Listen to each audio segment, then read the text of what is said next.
What's up guys, back from Texas. Gonna break down my event down at Sam Rayburn for the Hobie Bass Open Series latest event.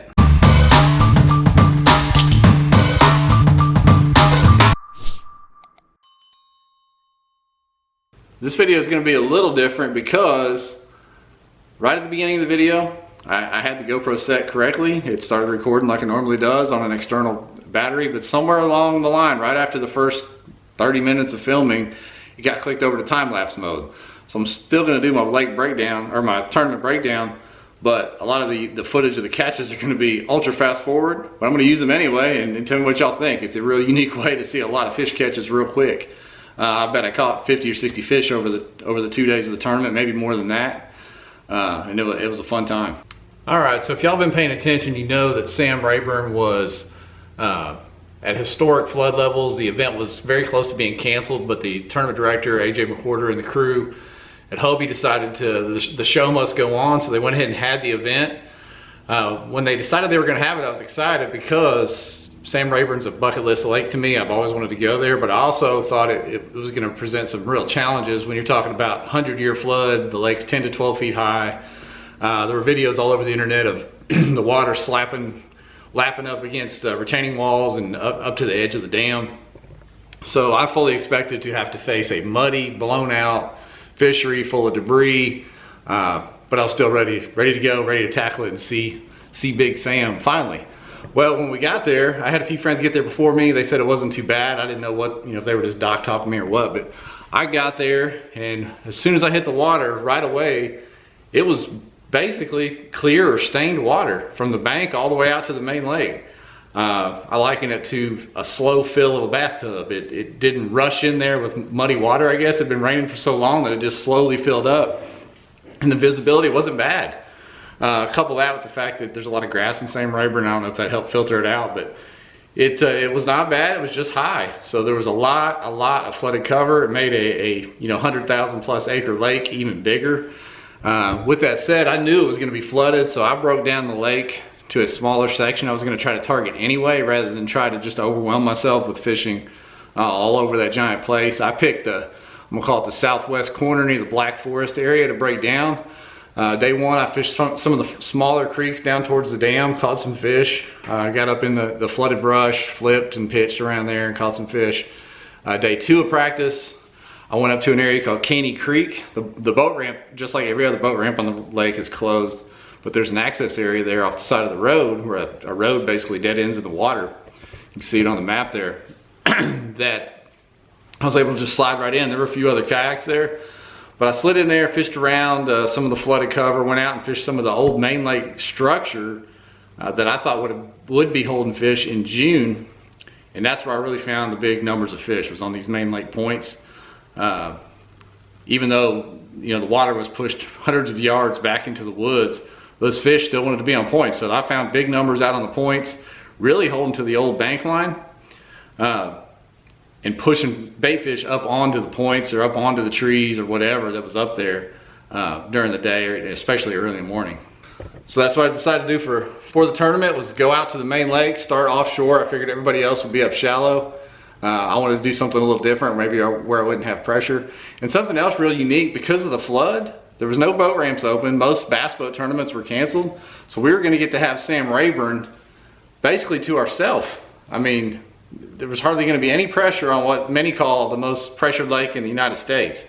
So we're excited to get out there and see what we could do once tournament day started. Main weapons for the event that I caught most of my fish on: Carolina rig brush hog, white caffeine shad, a yellow magic popping style topwater, and flipping a baby brush hog. I caught a few on a crankbait, a couple on a Z-crawl, spinnerbait, caught one on a chatterbait. There was a smattering of other baits, but those four things were the main four weapons. So day one, I started on the main lake. I don't know, it looked like a submerged island, but really it was just a point where some of the brush was still out of the water and you could see where the point ended.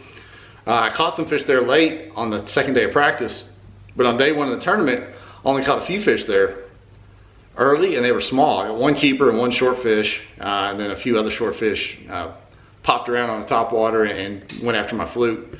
So I went to my secondary spot, same point, maybe 300 yards away from that one, It's kind of like a little, makes a little, almost like a couple of horns. You know, same peninsula coming out makes 2 points. But I went to my second spot, and that's where I really loaded up.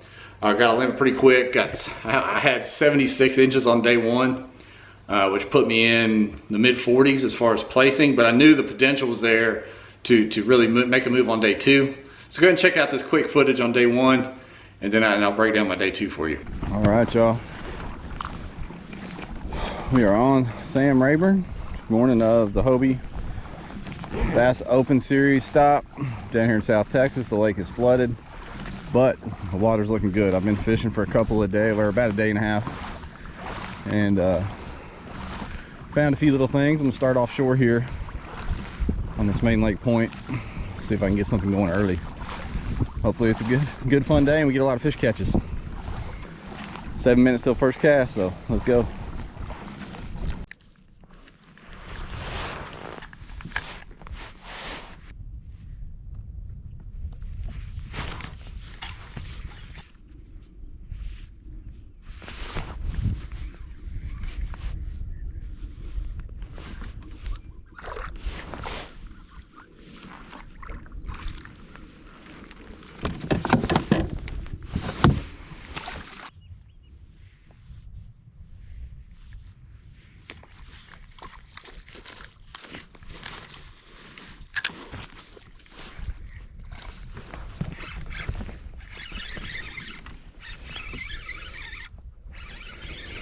First keeper maybe, let's go.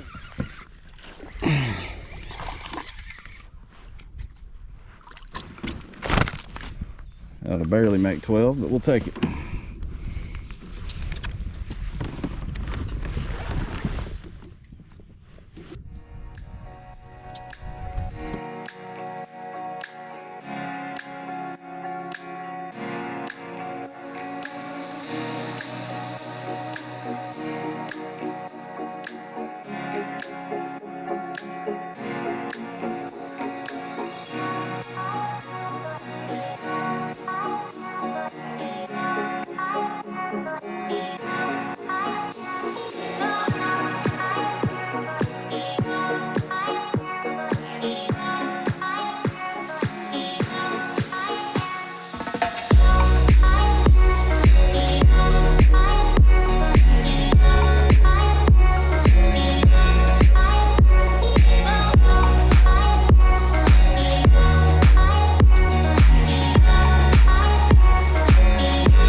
So day two, I didn't mess around. I still went back to the main lake. I flipped and started at the second point instead of the first one that I did on day one. And figured if I started there early, right when the sun came up, I could throw top water and get some action there. And sure enough, I had a limit on top water in about 30 minutes. My plan was to get there, hammer those fish for the first hour or two of the day, and then move up into the flooded brush and maybe try to flip for a bigger fish, and call up a little bit and try to make a move on day two. So check out this footage from day two. It was kind of fast and furious early.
It was fast and furious early on day 2. Then it slowed down as the day wore on, of course, and I did move back into the flooded brush, and that plan paid off. I ended up culling twice, broke another fish off back into flooded brush, got up into the low 80s on my second day limit, and ended up 29th in the tournament. So not in the money, but big points for the Hobie BOS Angler of the Year race. You know, they're taking 50 anglers to the Tournament of Champions. I'm guessing if I can stay in the top 30 or maybe the top 40 for the Angler of the Year, I'll have a chance to make that Tournament of Champions based on points. Right now I'm in 38th place after the latest release. Got a couple more events coming up, so still grinding, still trying to cull a bad event out and make it to that Tournament of Champions. That's my goal for the year. It was TOC or bust, so so far so good. Just got one bad event under my belt, but I can get rid of that at La Crosse or Pickwick. So excited for the rest of the season. Appreciate y'all watching. Sorry for the time-lapse video, but still hope you enjoyed this breakdown. So the tournament's a wrap. AJ and the crew did a great job in spite of the tough conditions. Stayed in a great house with some good friends of mine. We had a blast there.